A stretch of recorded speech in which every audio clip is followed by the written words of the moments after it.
Date with a Debut is a Words and Nerds and Breathe Art podcasts co-production recorded on a Wagbical country. And I pay my respects to all elders, past and present, and extend that to any First Nations people tuning in. Always was, always will be, Aboriginal land. On with the show. I think it's really important when you're writing romance, find characters that give something to each other. So you really want to sit down and say, okay, so what does Gabriel bring to this romance with Noah? What can he show him? And in turn, what can Noah show Gabriel?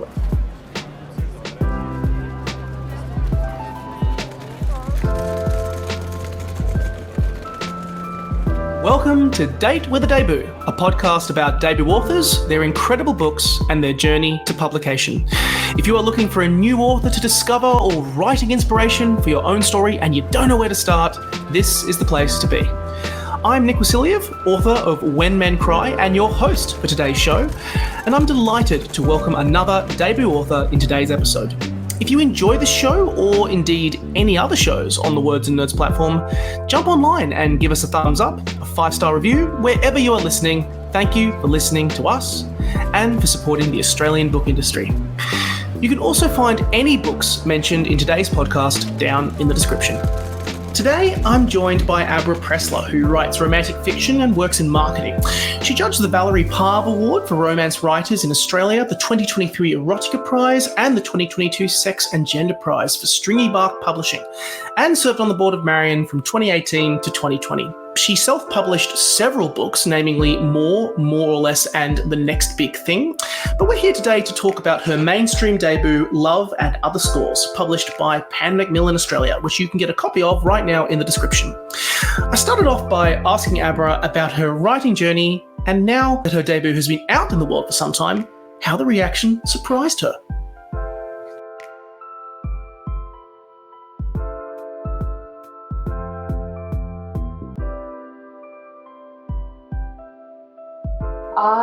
I began writing at around 13. I have always loved writing. I really wanted to write my own stories from a very young age. And I think with a lot of similar writers, it begins with, reading a whole heap of books and being like, oh, I could write something that I have always wanted to read, but I can't find in a book.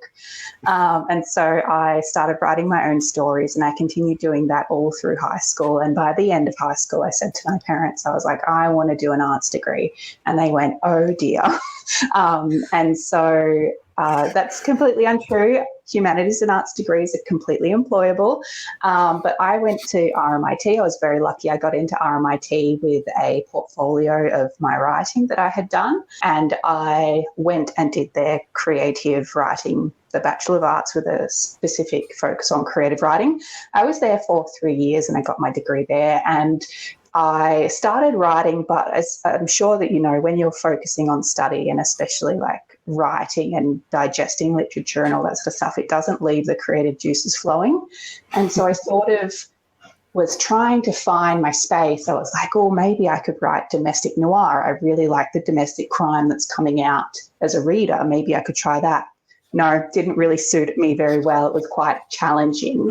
And so I had a little bit of time between finishing my degree, and I went into the industry and I started working in communications and marketing and project management. And then I was in a really hard time in my professional career, and I was like, oh, I'm going to write a romance. I really need something light and fun and creative. And I feel like creative in, fun and easy in air quotes, because nothing is super easy about writing romance. It can be quite difficult, but I was just like, I need something that I feel like I can connect to. And I'd always loved romance. I love, Nora Ephron, and I love reading, Danielle Steele's and stuff like that. So I was like, I'm going to try this. And that led me to self-publishing a novel around 2020 when the pandemic hit. I was at home. I had this queer romance that I had set in Canberra about a chef falling in love with a diplomat because the chef was out of work. So he took part-time shifts as an Uber delivery driver. And because Canberra is quite small, he found that he was always delivering to very similar people because they relied on the delivery apps so much. And one of those people is the person that he's interested in, a diplomat. So I wrote this very small novel set in Canberra, very small scope. found myself in the middle of the pandemic and was just like, I'm going to publish this because I have nothing else to do.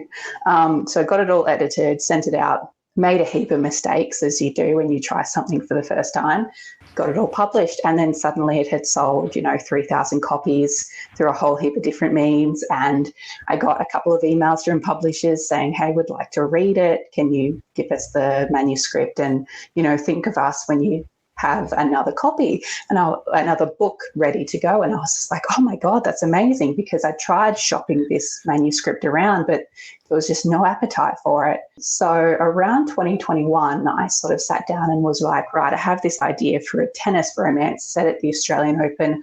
I think it's highly commercial. I think I could sell it. And so I sat down and wrote probably about 4 or 5 chapters, and then I submitted those chapters to the Penguin Random House Write It Fellowship. And they sort of said, you need to make sure that you have a finished manuscript when you submit this novel. I didn't, and I was like, I can finish this, not a problem, by Christmas. I ended up getting shortlisted for that, and I very quickly had to polish it up and finish that novel and send it to Penguin Random House. They passed on it because it was in such rough condition, because I didn't finish the book to the standard that if I had the time, it would have been better. By that point, I had a whole manuscript ready to go. And I was just like, right, let's see how I can go and start pitching it and polishing it and doing all that sort of stuff. So, yeah, and then Love and Other Scores got picked up by Macmillan, which is its own story as well. That was full on. But yeah. I love it. It's a long, long journey, and I love as well that similar to me with my first book, I went the self-publishing route to begin with, and then from that went into the actual industry itself. It is a very strange, very, very strange journey, filled with mistakes and errors and wondering what the hell you're doing. So I completely am like, yep, been down there, know that story extremely well. And I love the fact that normally in this podcast I get to chat with authors whose books are literally about to drop, but Love and Other Scores has been out for a little while. It's been doing the rounds. Has the reaction surprised you? And I'm actually curious, what's the funniest thing a fan has said to you? It's been out since November, and currently we're recording this in mid-January, and Australian Open's just about to start, which was a strategic launch by the publisher to get it out pre-Christmas and to have the lead up, which has been fantastic. So it's been really good. I have told I do wish that sometimes you had a checklist for all the things that you're not supposed to do as an author. And I know most of them, but some of them I have been, it's strange to say how much sometimes feedback at this scale can impact you. And I do wish if I could give authors who are thinking about traditional publishing is to be really kind to yourself, because the scale that you get feedback on your manuscript can be overwhelming. For my indie book, people will buy a book and maybe never read it, or especially for indie, they might not, put it on socials and stuff like that. But yeah, I find that with Love and Other Scores, people really like it. And that's amazing. But then sometimes, because I'm so entrenched in the Bookstagram community, I will just jump on Instagram and someone will have like a little tile, and I've followed them for like years and years, and they've just been like, 2 stars, not for me. And I'll be like, why? And you just have to really pull yourself back. And I would say, the scale of feedback that I got as an indie author on a book that has sold, 3,000 copies within, the year, but, versus Love and Other Scores, which is in Big W, it's in Dimix, it's in Audible, it's all that sort of stuff. And then all these connections that I'd made with people I'd never met in the Bookstagram community who are fantastic and lovely, are reviewing it. And just, the scale of publicity is something that I possibly wasn't mentally prepared for, and that can be a bit challenging, just to drop it and leave it and say, thank you so much for reading the book, really appreciate it.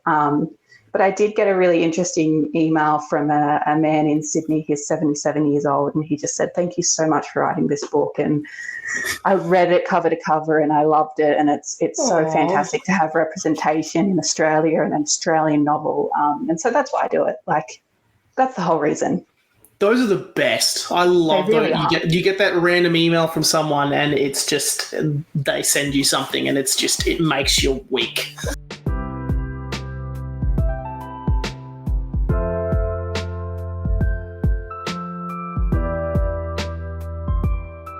So let us talk about this book. Let us talk about it. Give us your 1 minute pitch for Love and Other Scores. Okay, 1 minute. So Gabriel is a French tennis player. He has been in the top 10 for quite a while, so he's quite well known. He's got very good hair. People think he's very sexy on tour. People find him quite attractive. He's the typical young tennis player. And so he comes to Australia, but he is completely burnt out by tennis. There's been an inciting incident at the early part of the book that has happened, and he's just, really questioning himself, questioning why he continues to do this. After a bit of a blow up, he decides to go for a walk and cool down, and he ends up stumbling into a bar and he meets Noah, who is our other main character. Noah's a bartender who has moved to Melbourne, running from a dark past. We could possibly say he's hiding some secrets, but Gabriel and Noah meet in a bar and, they get to talking and they really vibe with each other. And Gabriel sort of says that, I'm here on business, and Noah doesn't know sports. And so he's just like, oh, cool. Well, why don't I show you around Melbourne? And so that's how it really starts. And it's really, deeply rooted in tennis and the Australian Open in Melbourne. And it looks at a lot of really important things like queer representation in sport, particularly tennis, which is a sport that, doesn't have any players who are openly gay on the professional circuit in the males singles professional league, I suppose. So that's a really important aspect of it. I think it's just, a great novel. It is. I will say this: it is a lot of fun. If you want something fun, it is such a beautiful, enjoyable read. Touching and a great ideal. We were talking about it before we started recording, but I reckon for anyone who is new to the queer romance genre, an ideal jumping on point, especially if you love sport. And I start with a question that I also kind of put to Nina Wan when I spoke to her about the Albatross last year, when she dropped that, which of course was a romance story set around the context of golf. The great part about doing this show, for me personally, is that I get to jump into genres that up until now have kind of been outside of my wheelhouse. And queer romance is something I know that I should be diving into much, much, much more. Where did the idea come to frame it around tennis? Yeah, tennis has always been a massive passion of mine. So I have always loved tennis, and I spent a lot of time, in my early teens watching Rafa and Djokovic, fight it out for the Australian Open year after year.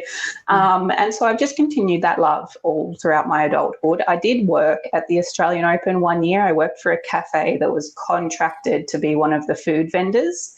And so that was a huge boon for me. And I got a grounds pass, and I was able to go to the matches when I wasn't working, and I would clock off and I'd go to a match, and I'd, go home at 11 o'clock at night. And so that was just fantastic. And so I had this idea since around 2015, but, as life gets in the way of writing books. And so when I seriously had this idea, and I had, honed my craft and developed my skills as a writer, and I thought, okay, cool, I think I can tackle this now, because that was a point that held me back from writing it, until 2021. I was like, I just don't think I'm a strong enough writer to write this book. And even now I'm working on one where I'm sort of drafting it, but I'm just wondering, am I here? Am I ready and skilled enough to write the story that I think I can write? But yeah, self-doubt. It's self-doubt. It's the writer's friend. It's crippling self-doubt. It's always 100%. Yeah, imposter syndrome 101.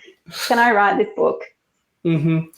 I love that you brought the world of sport into this, because it's not necessarily something you would associate with queer romance. And I want to talk about these two boys, Gabriel and Noah. And I love, first of all, what you've done with the dueling POVs in this story. We have Gabe, as you mentioned, French tennis superstar, but also, and we'll keep it as spoiler-free as we can, but we'll touch on some light spoilers, he's feeling a lot of pressure in this situation. The Australian Open is looming over his head, and for a lot of this story, he also struggles with his family a little bit, particularly as this relationship with Noah deepens and he discovers more about himself. And then we have Noah, completely clueless about sport. And again, as mentioned, has secrets of his own. And I also someone who just takes a chance on a guy that he meets and shows him his Melbourne. Many gorgeous locations that sell baked goods, plus good spots for a night out on the town, which we'll keep spoiler free. Again, where did these two characters come from? Yeah, so Gabriel, I'll start with him because I love Noah, but Gabriel was really the first character that came out of the planning of this novel. And so Gabriel is the amalgamation of every European tennis star ever. And so I really wanted to bring in, I wanted to get that sort of Spanish and Latin inspired name. And so I brought in, the Rafael, I brought in Gabriel, and I was like, right, Gabriel is fantastic name for an up-and-coming tennis player. He is French, but he's also, he's Afro-French, so he's got roots from Algeria coming through. So he's got, beautiful long hair, and long hair, of course, is the staple. We just look at Tsitsipas, and he has incredible hair.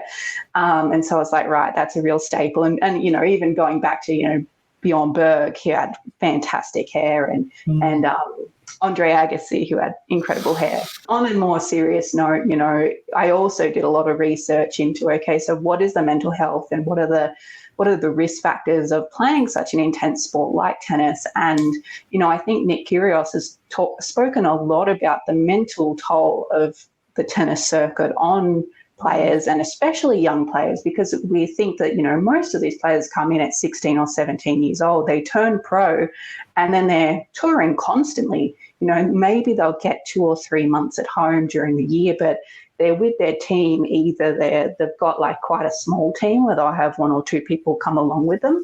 But if they're, in Europe, they might have a bigger one. But yeah, they're constantly on the road, constantly living out of suitcases and in hotels. And so I just thought, so what does that look like? Your professional and your personal are completely mixed. Anyone, knows who you're hanging out with. You might only hang out with other players on the tour. You might not see your friends back home. You might not have gone to school in a traditional way. So, all of those networks that you rely on for your mental health are suddenly not there, that other people rely on. Really sat down and thought, so how could you have a relationship and what does that look like? And I think that theme of mental health and prioritizing who you want to be and having an identity outside of your sport is an ongoing sort of thing for Gabriel. With Noah is my next child. He is a kid who is just trying to do his best. He's 20 years old. He's working in this sports bar, doesn't even like sports, but he's like, right, I need a job. And so, Noah is someone who is willing to give sort of anything a bit of a go. He's also someone who is a character who is deeply kind and deeply insecure at the same time. And so he relies a lot on other people's validation of him. And he can become trapped in his own little vortex of self-doubt, as we all can.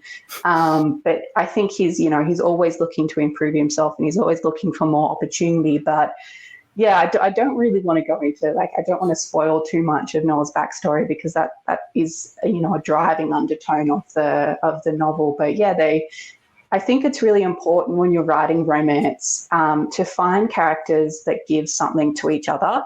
And, all the best, we think about relationships with our partner. We think, my partner is really good at exploring an issue with me. That's what they bring to our relationship. So when you're writing a romance, you really want to sit down and say, so what does Gabriel bring to this romance with Noah? What can he show him? And in turn, what can Noah show Gabriel? And that's how you can sort of, at a strategic and structural level, create romances between characters who are otherwise, possibly one-dimensional on the page. I love it. Summarize it. And I know that I wish we had time to also dive into all the other supporting characters around these two. But you've touched on a good point there around the actual craft of kind of these sort of romance stories. I hope I can speak honestly on this. I mean, you've been involved with Romance Writers of Australia. You've judged prizes for Stringy Bark Publishing. And as kind of I've alluded to once or twice, you know, you're deep into the world of queer romance. You're a passionate advocate for it, and I again can't stress this enough. I do think this is a really good jumping on point for a lot of people new to the genre. You show a side of Melbourne that is similar that highlights that. It's filled with life and there's colour to it, but also the great thing about these books is that it, as you alluded to, it's the challenges of coming to terms with things like sexuality. And what would you say to someone who might be interested in checking out the world of queer romance and might not have done so before, previously? Yeah, no, that's a really good question. I think, you know, there's been a huge boom both in Australia and overseas in the investment in queer publishing romance. I want to be, you know, quite specific in queer publishing romance because, it was previously sort of not seen at this scale, and we're getting a lot imported from overseas, which is fantastic, but it's great to have, you know, homegrown stories. Getting into queer romance, I think there's a lot of universal themes, I would suppose. So, you know, every queer person's story and identity and how they identify is different.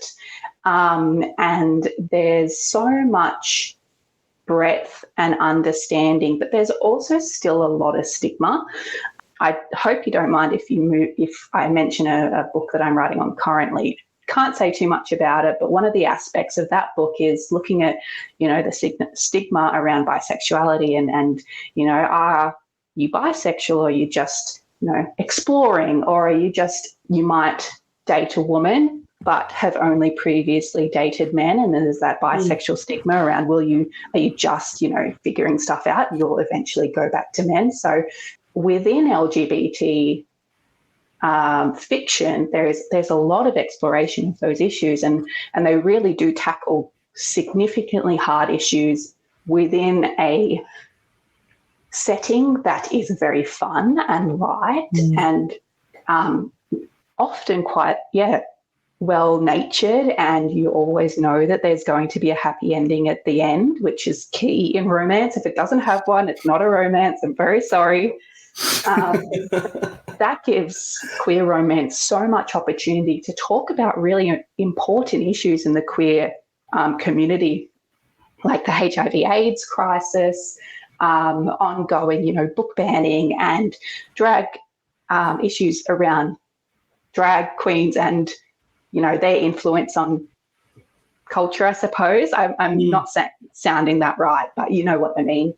And, you know, ongoing rights in the US. And then you can also get into so much culture around, you know, own voices, authors who are writing queerness, but within their own cultural lens. So, you know, I'm a white Caucasian Australian. I'm writing from a white Caucasian Australian perspective. But there's so much breadth to the experience. And, yeah, it's such an exciting time. And so, again, I would recommend using mine as a springboard, but there's so much really fantastic work, especially in YA, if YA is more of your thing. Like I'm reading Andy and Santi Were Here, and it's just this incredible novel. I loaned it from the library. I've been waiting for ages, but yeah, it's fantastic. But, you know, Casey McQuiston is a huge figure in queer publishing, and they're coming out with a new book this time, you know, in 8 months' time, that I'm really looking forward to. So there's heaps to read, which is just so exciting. Yeah, and there's so many great authors out there like Lexis Hall, Colleen Hoover, who are all kind of really pushing that space. The thing I love about it from the books that I have read is just the expression. The whole thing is about expressing who you are and discovering who you are, which I think is universal. You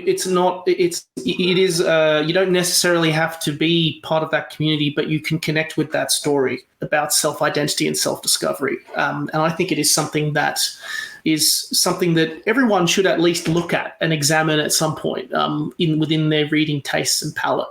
And it's really great that you've been championing like this space of queer romance, particularly local queer romance. I love it. Yeah.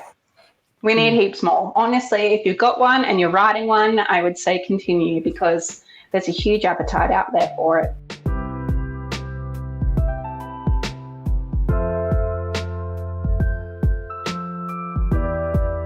I want to keep talking about this book, but I also want to ask you about your journey to publication. So you kind of touched on it a little bit when you were talking us about your writing journey. This amazing book arrived and then it got picked up. Tell me a bit more about it. Yeah, so I had been pitching this novel for quite a few months. And so I had this fully finished novel. It was mostly polished. And so I thought, right, I'll pitch it. I was very lucky to have Shelley Burr, actually, she recommended to go through the Australian Society of Authors pitch nice. Speed dating pitch. She said she had really great success with it, so I gave that a good shot. I connected with a publisher and an agent there, and they both requested it, which was fantastic. And so if you don't know what that pitch session is, it's 3 minutes. You have to summarize it in 3 minutes. And I really trained for that like it was like a marathon. And two of them said, yep, I'd love to read it. And so I sent it off to both of them. I waited a couple months. I sent it to some people in the US as well, just some agents, and sort of shortlisted how it went.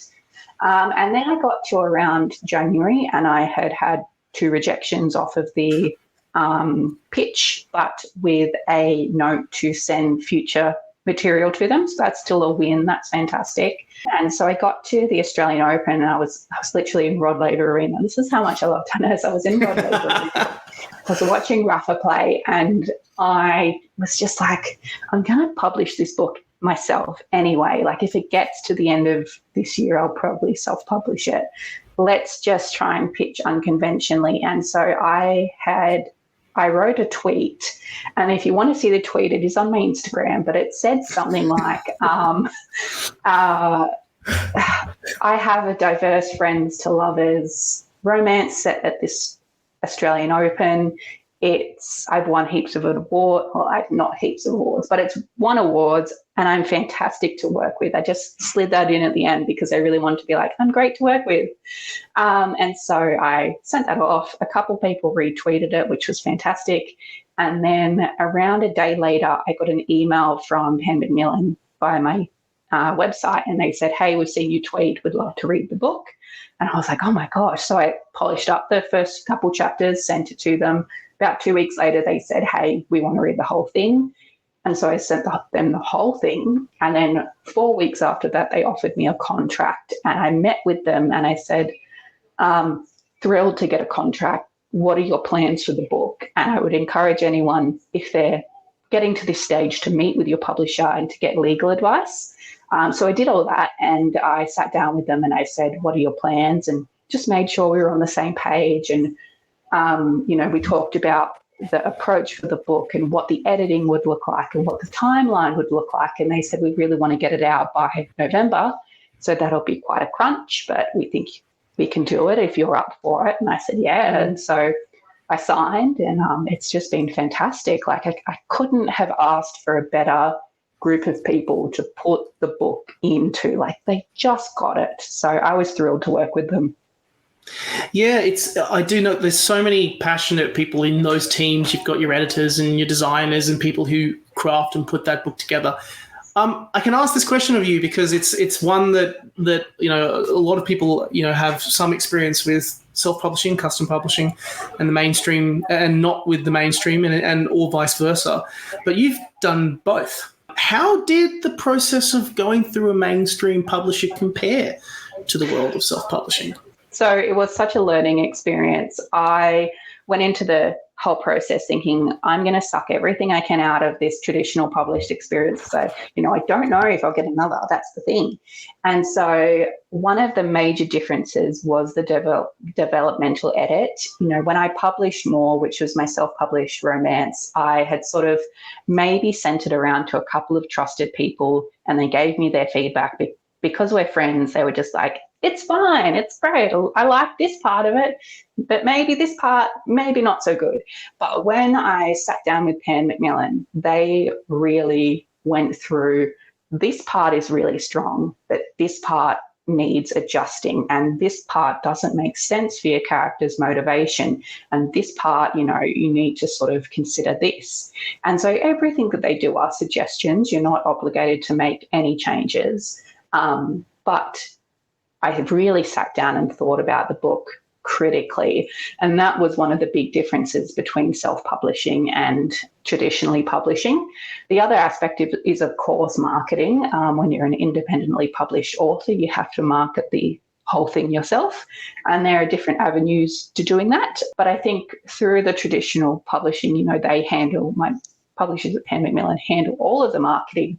I, of course, do a little bit of social media and a couple of reels, which they sometimes reshare, which is fantastic.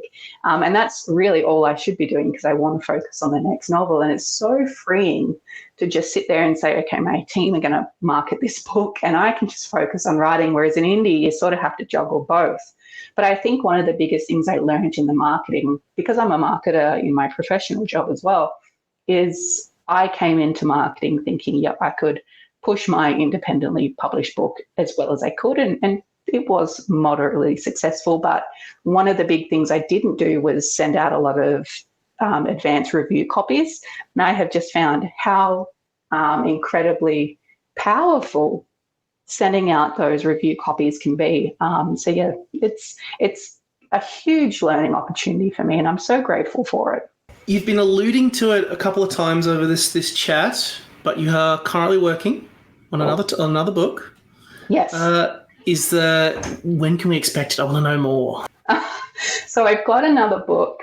I've got a couple of projects up in the air and at different stages. I would love to write another book in the universe as Love and Other Scores, and I would love to see that, come to fruition, but not exactly sure just yet. I do have another book that is waiting to be sent to a publisher. They have, first dibs on it, because I did win an award last year for it that said, we have first rights to, accept or reject this manuscript. And that is a YA manuscript about two girls who live in a regional area who are, join their region's first AFLW team. So they're two girls on opposing netball teams who just hate each other's guts, and somehow they have to come together to create this AFLW team that in the region everyone sort of just wants to fail and is just a little, box tick that they have to do to get money to reinvigorate the club's clubhouse. And so that's a YA novel that I'm sort of finishing up. It's honestly almost there. It's like 90% done, and I'm hoping this month I can send it off to the publisher and get that out. But yeah, there's just a couple little things working on. We'll see how everything goes with the book, and hopefully other projects will get up in the air, but we'll see.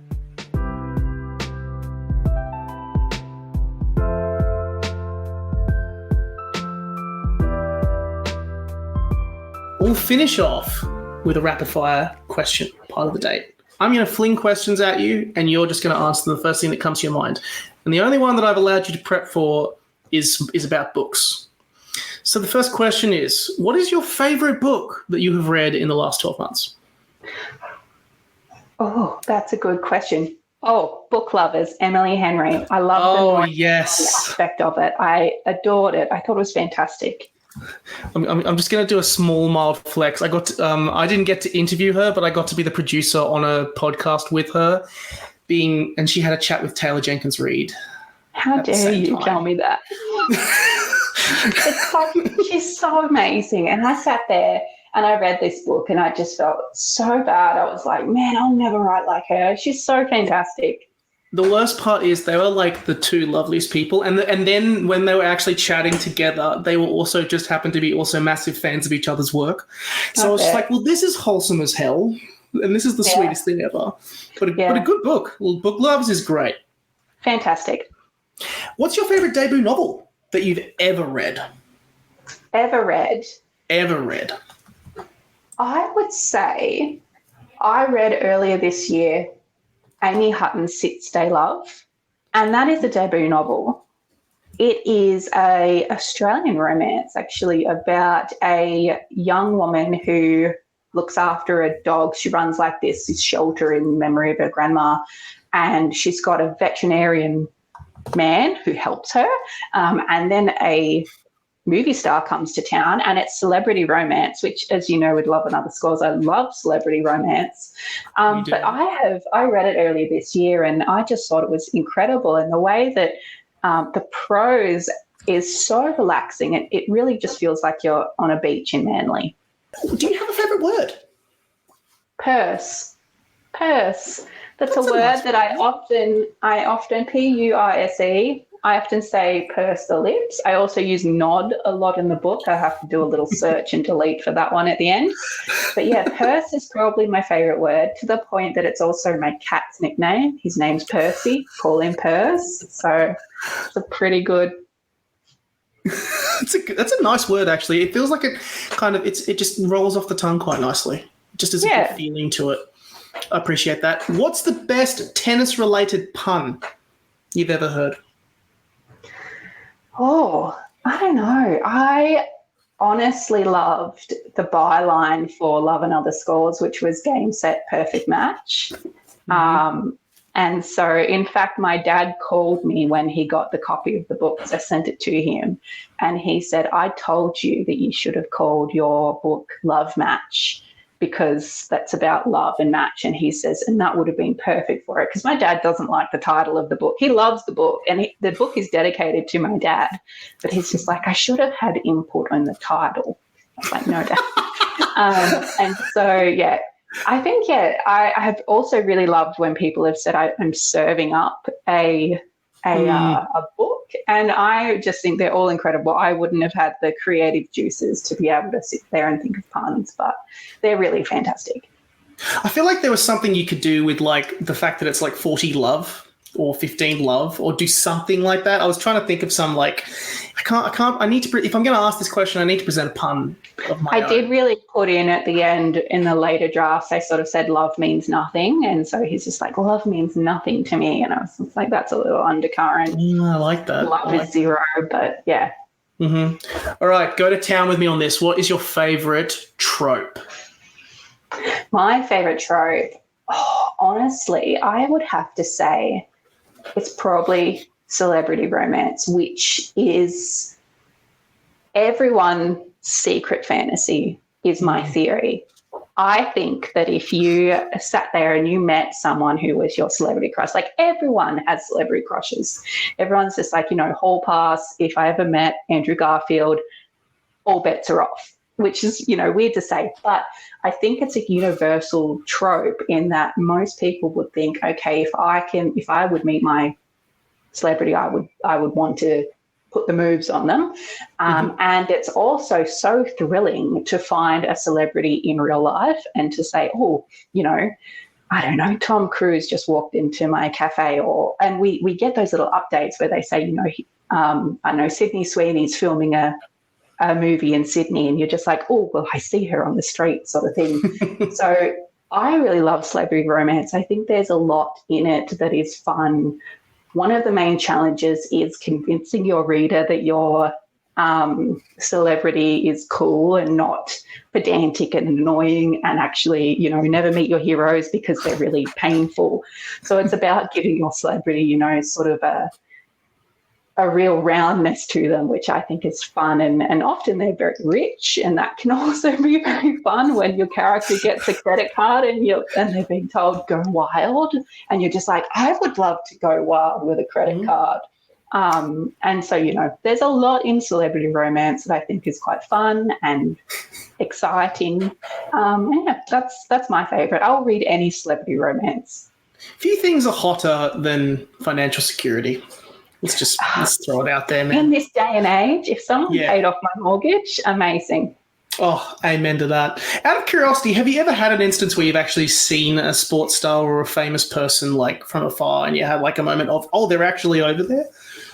I did think so I played tennis in Canberra, and I did think for a second that I saw Alexi Popperin down at my local tennis club, and I was like, why is he here? I swear that's him. And I did Google recently, and he was overseas somewhere, and I was like, okay, so that's not him. But I do live in Canberra, so it's not uncommon that my friends have seen Nick Kyrgios about, which is very fun. I've never seen him. But I love the little law. I'm not sure if it's similar for you, but in Melbourne, when I lived there was this law that you would see Geoffrey Rush, and if you hadn't seen Geoffrey Rush, you weren't a true Melburnian. And so one day my friend just came to the coffee. It's like, oh, I was in the line with Geoffrey Rush. And Hugh Jackman was another one, I think, when he was in Melbourne, and Eric Bana. So I'm certain that in Sydney and Brisbane, there's laws of like when you see that person, you're a true resident of that city. Well, I wish you could say the same up here in Newey, but I think but everyone will just be like, have you seen the members of Silverchair? That would pretty much be it. Which unfortunately Daniel Johns doesn't live here anymore, so can't work with that. My weird story on that one is I was at a restaurant in Sydney during the cricket season, and I just noticed there was a lot of people around, and then I look over to my left and there's Virat Kohli just sitting there. And it was at that moment that there is a phrase in cricket that I think a former Australian batsman, Matthew Hayden, said about Sachin Tendulkar, who was like, I've seen God, he bats at number 4 for India in test matches because the obsession with cricketers in India is that insane. And it was at that moment that I realized how real it is, because we're in Australia, he's having like a call with his wife, and there is a crowd about 100 meters pretty much around him of just people going, that's Virat Kohli over there, which was imagine living like that. It would be strange. It would be very strange. But hey, it's the nature of being a sports star, and also fits nicely into the trope of finding romance, which would be even cuter. Do you have a favorite place to read? I often read at. I live in Canberra, so I am not near the beach, but I often read at the Dixon Pool.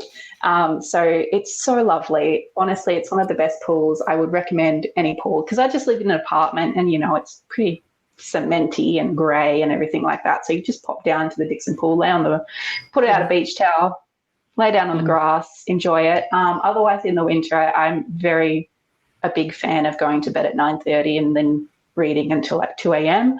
and then telling your colleagues, oh, I went to bed at 9:30 and I'm just exhausted. Those are my two main places. I love it. What is your favorite romance subgenre? I mean, so like if you had to pick a genre, I mean, we've talked about tropes, but I'm like, do you go for your romantic style? Are you in for your steamy romance? If you want something comforty to read, what do you go for in that genre?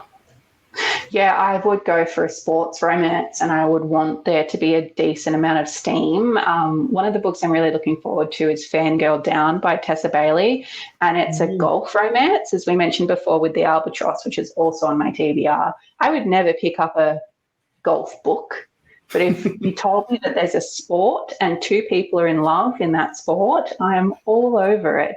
I particularly really enjoy books where sports are described on the page and there's some intrigue around, how will this person go in a sport and does this sport work? And I like learning about sports. I'm quite sport obsessed in real life. I will bandwagon onto anything. I bandwagon onto the Matildas. I bandwagon every year onto the Sydney to Hobart. Like I'm obsessed with the Sydney to Hobart sometimes. I will watch the cricket. I'll watch any sport. And so that sort of translates into my reading. I will read anything about sport.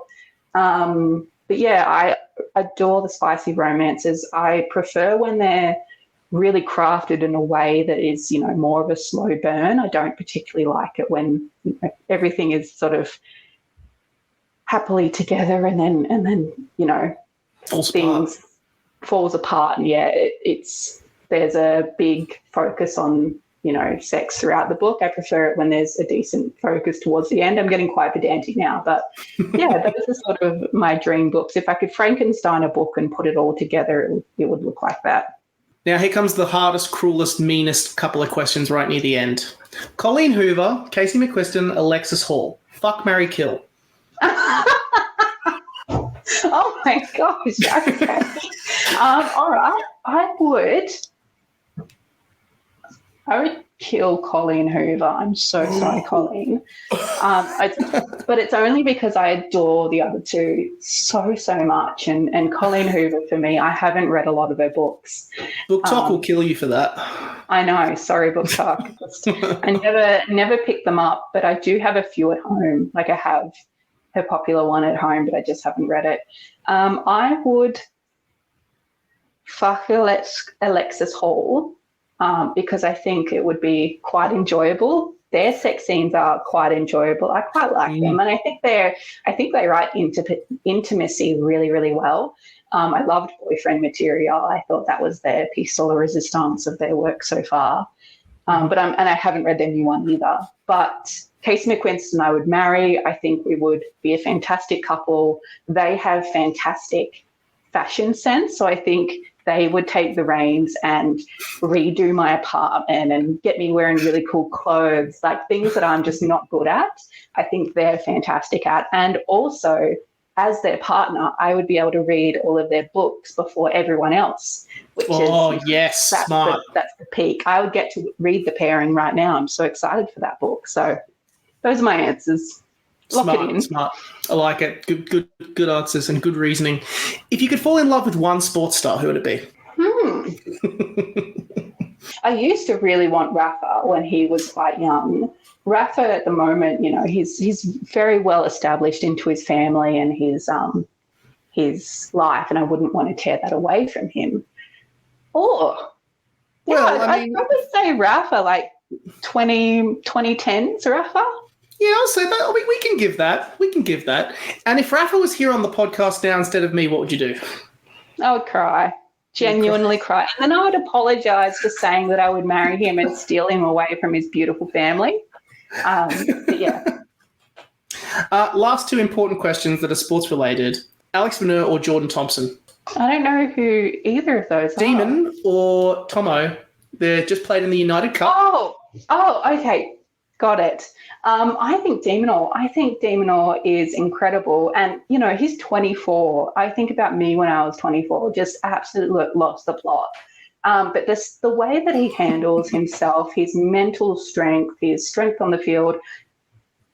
Jordan Thompson is also fantastic. He's 29 and still, can go toe-to-toe with Rafa and get in quite a late stage of a decent APT tournament. So, yeah, I mean, props to both of them. They're both incredible. But, yeah, De Minaur, and I hope he can go really far in the Oz Open. Me too. And then the last question, Lance Franklin or Adam Goodes? That's an awful question. I know. I saw that you were a Sydney Swans fan. I'm like, well, let's really be nasty now. Oh, that is such an awful question. How could you even compare? I can't. I couldn't pick it. No, okay, if I had to pick, and I was being told by a mean podcast host who I would have to pick, I would probably go Adam Goodes. There's a lot in him that he really championed a club for a very, very long time, and and if we get into the whole thing that happened with the racial circus and all that sort of stuff, he really stood up for not only himself but an entire community, and just the groundbreaking stuff that he's done. And he's so humble and lovely and generous with his time and generous in educating people. And I'm a really big believer that Indigenous people shouldn't educate white people. Like at this point in time, there's so much resources and so much knowledge that we can go out and learn for ourselves. And, we can read books and watch films and listen to podcasts with Aboriginal and Torres Strait Islander perspectives. Like, but he did it, and he just forwarded it. And Lance Franklin, let me just say, Lance Franklin, amazing. I watched when he got his 1,000th goal, and I was just like, oh my God, this is a great of our sport. But yeah, Adam Goodes, I think if you had to pit them both against each other, that's who would come out. I'm sorry, that was the cruelest, nastiest question I could have put to you, and I just was like, should I do it? Should I be mean, or should I let her off? No, if I get picked up in the media by this, I will be like, you'll be sending me an angry email. You'll send me an angry email being like, mate, what have you done here? But no, I think I would go Goodsy as well. I was lucky enough to chat with Brandon Jack about his memoir 28. And he talked a lot about Goodsy and just how much. And also, like, I love that he talked about the particular environment that working in a professional sports environment does, and how taxing and exhausting in multiple fronts it can be, physically, mentally, emotionally, how it can really mess you up, and how much of a solid head that Goodsy was for all the younger players coming through. So Goodsy for me as well. Could honestly chat to you all day, but I'm not going to smack you with any more horrible, nasty, tough questions. We are unfortunately out of time, so I'm going to finish off by simply saying thank you so much for chatting with us, Abra. And everyone, go and get a copy of Love and Other Scores. It'll win your heart in straight sets. Thank you so much, Nick. Huge fan of the pod. I'm so thrilled to be on.